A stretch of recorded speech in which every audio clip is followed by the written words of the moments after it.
My name is Peter Sexton. I'm the supervisor of the Southeast Research Farm, and I'm going to talk a little bit about rye in general and our work with it as a grain and forage crop. My name is David Karki. I'm an agronomy field specialist based out of Watertown, South Dakota.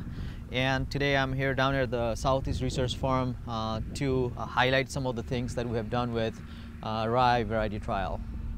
So in the big picture, we really like rye as an agronomic crop because it's very winter hardy, very competitive with weeds and suppresses a lot of hard to control weeds. Fits in the system nicely in the sense that we can plant it in the fall after an early soybean crop and get good yields. And we've also find a use for it in the sense that it opens a window for cover crops and for manure application in the fall.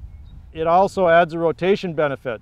So it breaks up the corn and soybean cycle. So we can expect to pick up a little bit of a yield bump in the following corn and soybean crops in addition to what we get from the rye crop. All that told, we haven't really seen rye take off historically in our area as a crop because the yield potential is around 60 bushel an acre, 65 bushel an acre. And so we've kind of been working with it, looking for something that might be able to push that yield up. And this year recently, hybrid rye has become available. And hybrid rye has about twice the grain yield potential of the open pollinated lines.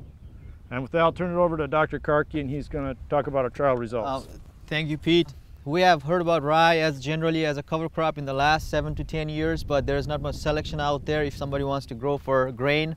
And even the few varieties that we had only yielded 50, 60 bushel an acre. But now with hybrid rye, and this was the second year doing this, right, Pete? Yeah. And I think this is one of the first ones in the state that we're trying to compare varieties and hybrid of rye and then actually having a rye trial for grain yield.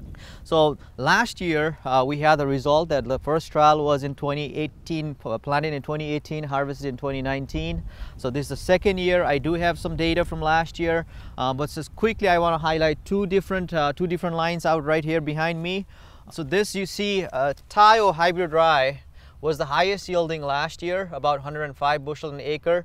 And from the other trials that's a similar trial done in other parts of the country and other states, the same variety did consistently well. And on the very top, so this is our hybrid rye, and this went 105 bushel per acre here at the Southeast Farm, and we really didn't have it in the best spot.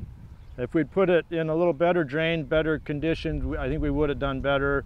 And there's some other work done in Minnesota. They're getting more like 130, 140 bushel per acre.